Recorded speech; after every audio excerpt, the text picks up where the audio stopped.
How is this kingdom going to come? This is a crucial question whose answer has far-reaching effects. Is it going to come right now in an instant? Is it going to come without risk or without pain? Is it going to come by hypnotic, coercive displays of power and pizzazz? Or will it come like a mustard seed, growing slowly, yet becoming large with suffering, sacrifice, and tremendous love in ways that are confounding and sometimes hard to discern? I saw a tweet this morning. It says, I love that Bell Hooks mentions spirituality as an essential part of love, of knowing love. This endless, bigger than us, all-encompassing, compassionate being. No wonder young people don't know how to love. You need to have faith to love. No wonder they're scared of love, since faith helps us cope with fear. Now, I don't know if anybody else sees the explicit connection that I saw there, but it's okay. I'm going to explain. God's kingdom is going to come through love. Ain't no other way around it. Literally, no other way around it. And this is why we can properly equate Jesus to the Messiah, because Jesus, or Yeshua, is love. I think it's been funny to see like a lot of people talking about kingdom spouses, because it kind of sounds corny. But when I listen to what people are describing when they describe kingdom spouses, I really see them describing people who come together and are the quintessential example of marriage and also Christ's love to the church. And I thought to myself, if God's kingdom is going to come, what other way can it come but through love? If we got what we got through love, how do we think we're going to see the second coming without it?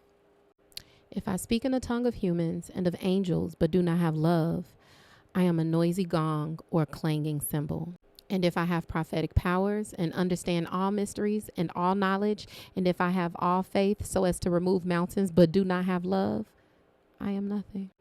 If I give away all my possessions, and if I hand over my body so that I may boast, but do not have love, I gain nothing.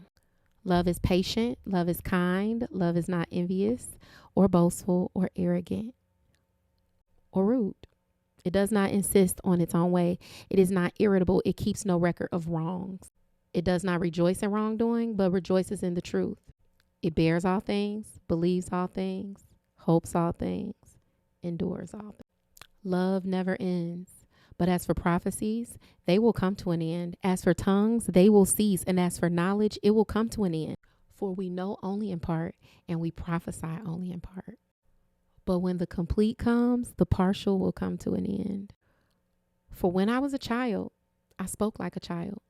I thought like a child. I reasoned like a child. When I became an adult, I put an end to childish ways. For now we see only a reflection, as in a mirror. But then we will see face to face. Now I know only in part. Then I will know fully, even as I have been fully known. And now faith, hope, and love remain. These three, and the greatest of these is love. The same love that drove God into human flesh, or what they call a hypostatic union. The type of love that drove God into flesh is the same love that is going to deliver us from the mess that we've created for ourselves. How did we create the mess, Brittany? Through bitterness, resentment, rage, unforgiveness, shystiness, betrayal, dishonesty, disloyalty. So many ways, but there is one huge way: separation. See, God hates separation so much. And you know why? The first separation was the fall of mankind, when Adam and Eve ate of the fruit. This is the very thing that brought death into the world, and death is not love. Separation is why death exists, so that we can be brought back together again. So with that being said, God is going to prepare the kingdom to come through marriage. And we'll see this in traditional marriages, but we also will see this in marriages or just covenants, godly covenants, friendships, right? Where we will see people binding together as a body to serve the greater groom, which is Christ. So the way, like, I think of Beyonce's Crazy in Love. And love, I mean, especially in the contemporary sense, you look crazy to other people. You don't come off it, like, even just embarking on this journey spiritually. I don't call myself a Christian. I call myself a disciple. But I come off as a fanatic to other people. And here is the thing, when it's love, it does not need to be understood by everybody else. Now that saying what's understood doesn't have to be explained makes complete sense to me. But when it's love, it might have to come off crazy to somebody else, because the scripture says love is a lot of things. And I know that we, in our human capacities, don't always mark these things off, right? Like, keeping record, baby.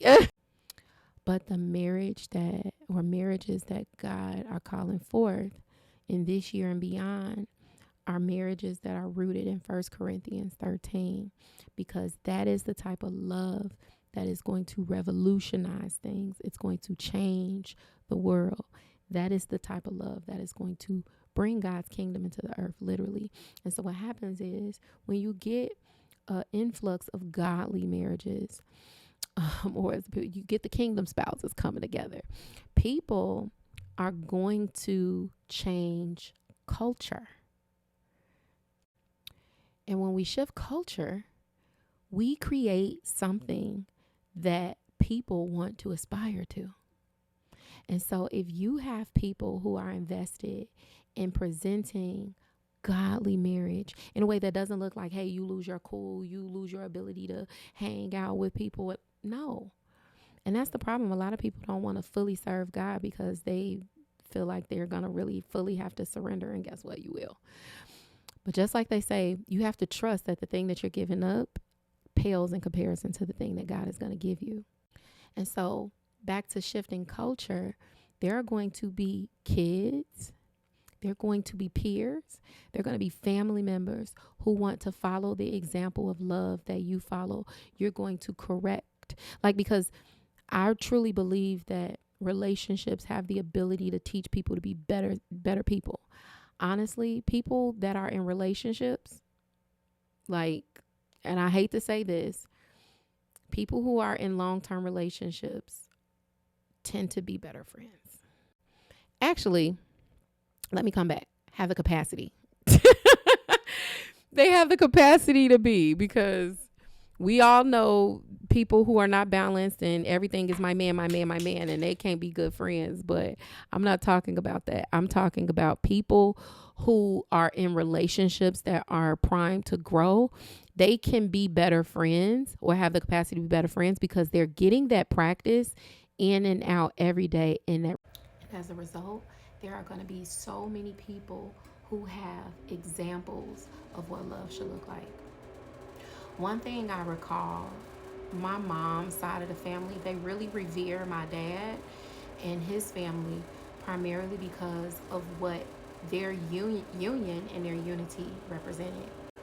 So, for those of you all who are people of God, who know that you are called to marriage and you plan, you're going to have to step up, because God's kingdom come and God's will be done. Love y'all.